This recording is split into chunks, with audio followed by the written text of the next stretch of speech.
Hey YouTube, it's Tanya, VSG Tanya 2011, and this is the Back to Basics WLS channel, and today is Tuesday. Happy New Year! So excited about the new year. I'm your Tuesday vlogger, and I'm going to kind of talk about what our topic was this week, which is setting realistic goals for the new year. Do you make New Year's resolutions and that kind of thing? So first, let me say, I don't believe in New Year's resolutions. I don't think people keep them. I think the expectation is to not keep them, so I don't make New Year's resolutions. So I do believe in setting goals, though. And this has actually been kind of a tough topic. I do have some goals for myself that I've talked about on my own channel, but, you know, last year it was so much easier. I was right at the beginning of my journey. I was only about, I think, maybe 6 weeks in at the beginning of the new year. And so, of course, my goal was to lose the weight. And it seems to me that the losing phase is a lot more fun than the maintenance phase because you can set lots of goals and you're achieving them and it's exciting. When it came to like the losing phase, my goals, I set lots of mini goals. I, of course, wanted I celebrated every 10 pounds lost, but then I also had number goals in between of things that were milestones for me, like getting down to the weight I was before I got pregnant, the weight I was after I had my son, which was a little bit lower than before I got pregnant. Then getting to Wonderland, getting to the lowest weight I had ever been as an adult, which was 185 when I was, I think I was 18. And so I had lots of mini goals, and I really believe in setting mini goals so that you always have something to celebrate.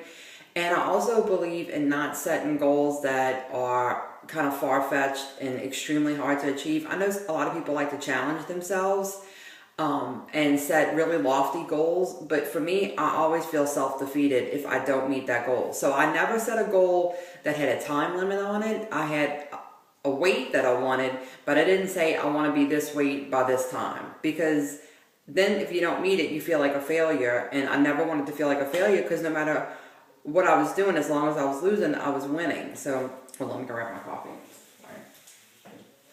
So, that's my tips for setting realistic goals. So the other thing I was going to do is kind of talk about what my goals are for this year, and I have them written down. I believe in writing down your goals so that way you have something to refer to, because it's easy to kind of get away from it and ignore it if you don't write it down. So these are my goals for 2013. I want to maintain my weight between 159 and 166. And let me just say, I've been off of work for the last 2 weeks, and I have gotten off of my routine. My weight has gone up, and I'll talk about that more on my own channel on Thursday. So it's kind of scary. So these goals are really serious for me because I don't ever want to go back to where I was. And I know now that I'm really going to have to work to stay where I am. So number one, maintain my weight between 159 and 166.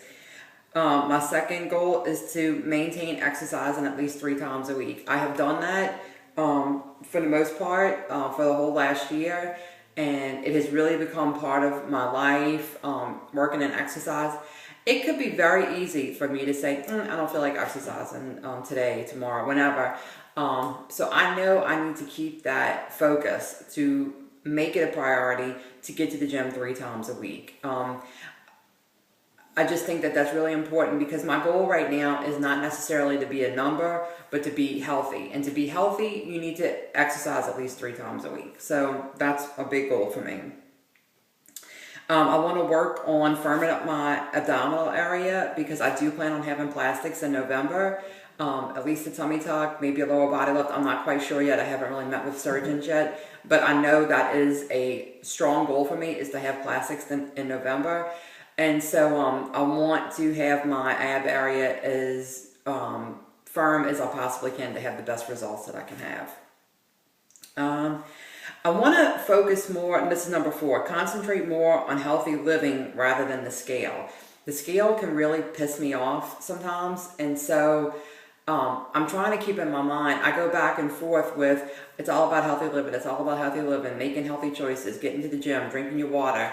But then when I see the scale go up, even though I know I've been doing the right thing, because I have my swelling issues with my arthritis, it throws me off and it makes me feel like a failure. And so one of my goals this year is to concentrate on appreciating that I'm living a healthy lifestyle, no matter what the scale says. Now, if I know I'm screwing up and I'm making bad food choices, then yeah, that's on me and I need to get that in check. But if I know I'm making good food choices and I'm getting to the gym at least 3 times a week and I'm living the best healthy lifestyle that I can live, I need to not worry about what the scale says and not let that throw me off. So that's a goal of mine this year. Number 5, I want to try and only weigh on Thursdays. I am a daily weigher, and with my arthritis swelling, making my weight fluctuate a lot lately, it's really throwing my head game off. And so one of my goals this year is to only weigh in on Thursdays. And this is going to be really hard for me because in the beginning I probably weighed 2 or 3 times a day. I've gotten to where I weigh once a day. Sometimes I'll skip a day in between and it doesn't bother me, but I almost never go a whole week without weighing. So that's a goal. I think I'll have to build up to it. I might have to go down to like 3 days a week and then 2 days a week and then 1 day. I don't know if I can just go cold turkey because I am a little bit addicted to the scale. So, but it's a goal. Number 6, I want to finish the Crescent City Classic 10K in less than an hour and a half. Last year when I did it, I think it's in either March or April, it's in the spring.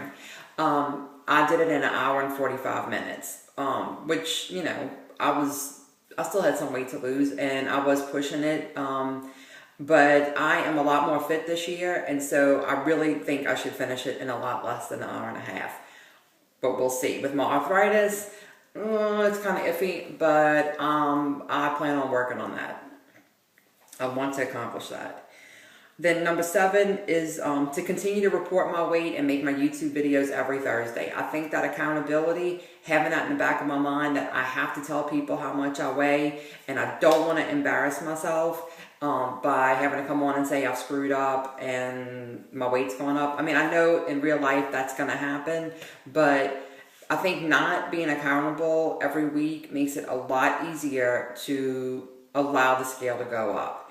And I just, even if it's just for me and there's only one other person watching, that's fine. I just need to stay accountable because, you know, in the beginning I was extremely motivated and focused and the head game wasn't really a problem for me. I was so focused that I didn't really have to do much mental work to get the pounds off and to stay on plan, to follow the rules. I've just found in the last, you know, probably, I don't know, the last couple months, maybe before my 1-year surgery, but certainly in the last month since my surgery, the head game has gotten a lot harder because I like the way I look.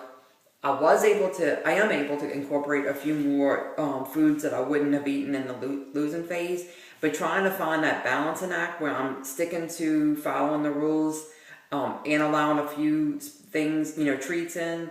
It's hard. This mental game is hard. Maintenance is hard. And, you know, and I still haven't seen 159. I've been like within a few tenths of a pound away from it. And it's like, why can't I just get there? So I feel like if I plan on following the WLS rules, and of course protein first, I always do that. And not drinking before and after the meal and all those kind of things. If I can stay focused on that and continue to make that a part of my routine, I feel like I will see 159 soon, but I need to get my head in the game. I need to get back focused the way I was in the beginning. So that's my goals for 2013, and I have them written down. I have them on video now. Y'all can keep me accountable. If I'm not doing what I said I was going to do, call me on it, you know, and it might piss me off, but that's okay. You know, getting that fire under you is what keeps you motivated and focused. So, and I wore my World War II shirt. This is one of my favorite slogans I've had. When I was heavy, I had this in a double X shirt, and this year I'm wearing a small. we went to the World War II Museum in New Orleans for my son's Cub Scout group, which I highly recommend doing. And I got myself a new t-shirt that actually fits me. And I want to stay in a small. So I'm going to meet my goals this year so that I can stay in a small t-shirt. And I like that it says, we can do it. It applies to anything in our lives. If you believe it and you want it bad enough, you can do it. We can do it, all right? I will be back next Tuesday with a new topic. Y'all have a great week and Happy New Year. Bye, y'all.